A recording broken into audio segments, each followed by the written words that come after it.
Hi, do you ever get your palettes from a previous painting session and think, what on earth have I got in here? How do you use these? How do you even know what they are? And how do you use them without ruining your painting? Hello, I'm Jackie Smurden, this is Dunnock Studio, and let's have a look at trying to find out what colours you've got on your palette. You've got your palette out of the cupboard. Since you've last painted, everything's dried, and that's just a note there. You do not have to clean your palettes out each and every time, because the paint will work just as well the next time. You just wake it up with some water. I use a pipette, but you can use a clean brush with some water on and wake them up just by putting some drops in. Your problem is, especially with the dark colours, is you don't know what they are. You're looking in your palette thinking, well, is that blue? Is that, I'm not sure. Some of them are easy, like the yellows, for instance. I haven't got much left in here, but I can clearly see I've got two different yellows here. The red, the cadmium red's quite easy, but the alizarin crimson can look really dark when it's dried out. So what do you do? How do you find out what colours you've got? The same can be said if you perhaps have bought yourself a little palette, or you've been given one, or you've got a second-hand one. You've got all these paints, they've already been used, and maybe there's not a list of colours to go with them. Now, as you get more experience, you will recognise which these colours are, but when you're not very experienced, it can be very, very confusing. Think, well, what shall I put on my picture? And you pick it up, pop it on your picture, and you've got the wrong colour. You can buy these little postcard watercolour packs. I love these. So what I do is I swatch out my colours, have some fun really. When I get some really nice colours, these are from a Daniel Smith dot card.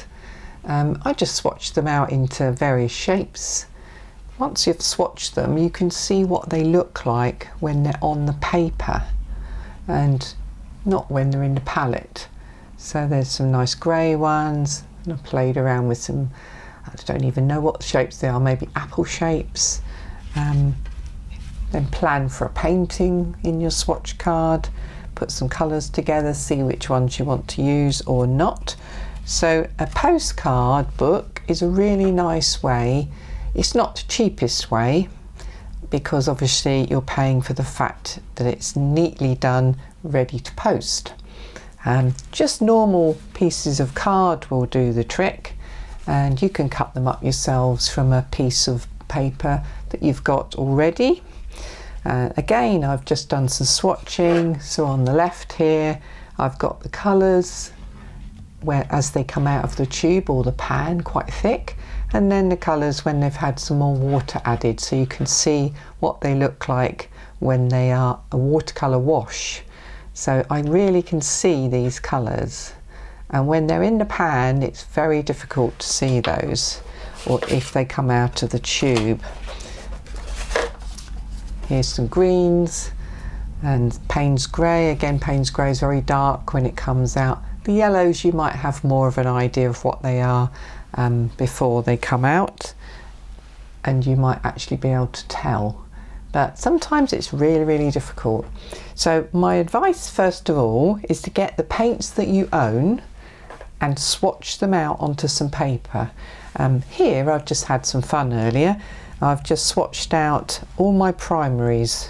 I've got a cool red, a warm red, cool yellow, warm yellow, cool blue and warm blue, and I've just swatched them out. That's just another way you could just use shapes, flowers, trees, whatever you like, to swatch out your colours individually. And if you know the name of the colour, like on this one, alizarin crimson, which is actually what the first church shape I've painted is, then write it on your swatch so you know what that paint colour is. But a word of warning, all manufacturers call their paints different names.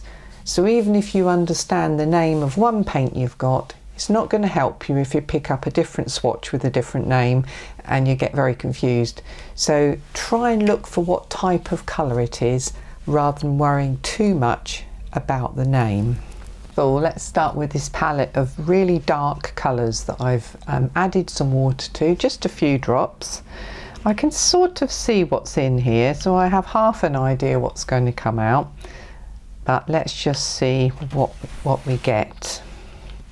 So I'm going to swatch these colours somewhere in between the two I've got on the left. Now as soon as I put this one on, I can straight away see that it's got very much a greeny hue. It's quite greeny. I hope you can see that. Let me just zoom in. So if you can see that, you can see it's a greeny colour, which means it's a cool blue of some sort.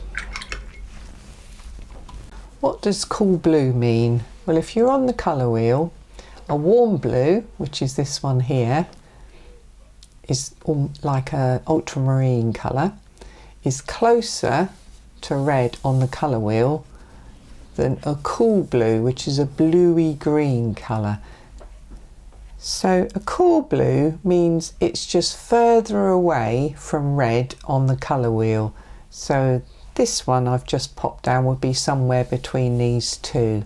It's definitely got a green hue to it, meaning it's a cool blue. I don't know the name to it. I probably would know if I looked hard enough through my swatches, but I do know it's a cool bluey green. It would be really good for distant hills, trees, etc., or shadows in the foliage. So let's try the next one.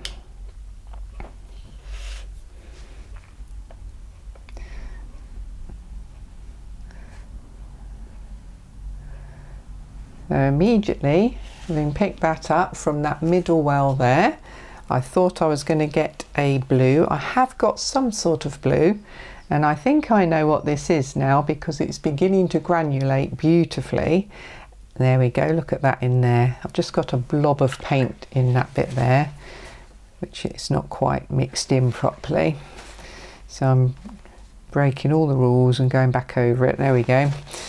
I know what this paint colour is. I've swatched this before. This is Lunar Blue from Jackman's Art. And can you see the blue is splitting away from the particles, creating this gorgeous effect. So it's still actually a cool blue because it's a bluey green again. You can probably see that now. But looking at it in there, I would never have guessed that was the colour I had there. So here comes my last one out of this little messy pile here.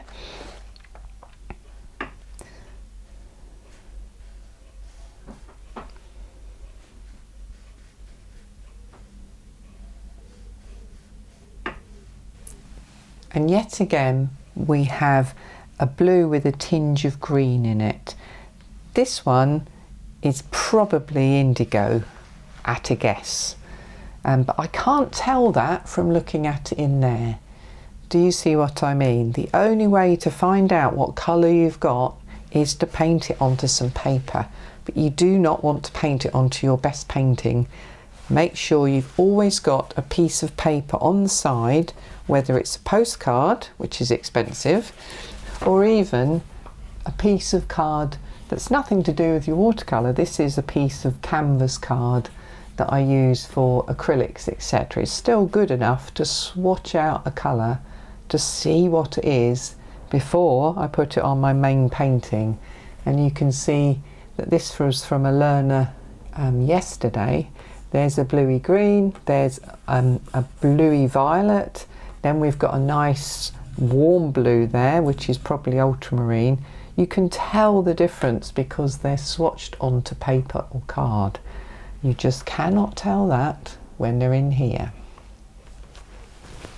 I've got my little palette now, and there are two blues in this palette. I can tell they're blue because of the staining around the edge, but I might not know which blues they are. So let's pop those on underneath here.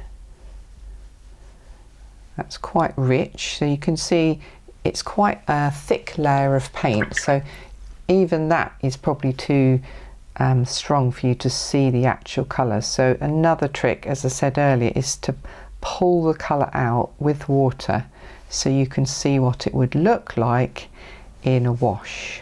And this is a really fun thing to do. Look how vibrant that is.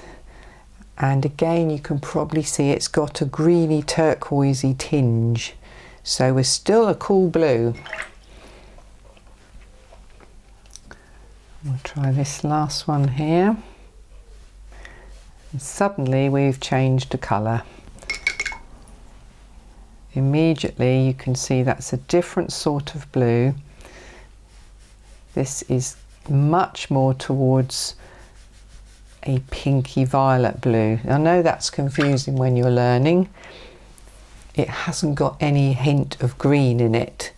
So if I add that to a crimson, it will make a really nice purple or violet. Whereas this one will make one, but it will just make it duller, because being a greeny blue, it's got a little bit of yellow in it. And when you add 3 primaries together, you get a slightly greyed down colour. So yes, I would say for sure that this is ultramarine, and that's what this one is. So I've matched it to my church I know I've painted in ultramarine, which is a warm blue. And it's a warm blue because ultramarine is somewhere on here on the scale on your colour wheel, whereas the rest of these are on here somewhere. This one therefore is a little bit nearer to the red on the colour wheel, which makes it warmer. Don't worry about this, it can be really confusing. I will do more on colour theory as we work through. So I've done some really random shapes there, but it doesn't matter what you do. The idea is you get them off of here and onto the paper to see what they do. Why not give it a go? Pick up your old palette, find some colour that you don't know what it is. If it's dark, even better, and then paint it out. See what colours come out and see if you can match them to the colours you've used before. Hopefully after that you'll have an idea of what's left on your palette.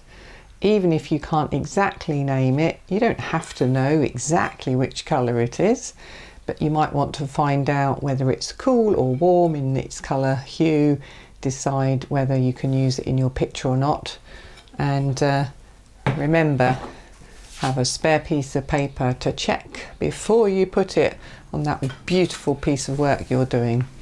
I hope you had a good time, and I'll see you on the next video. Bye for now and happy painting.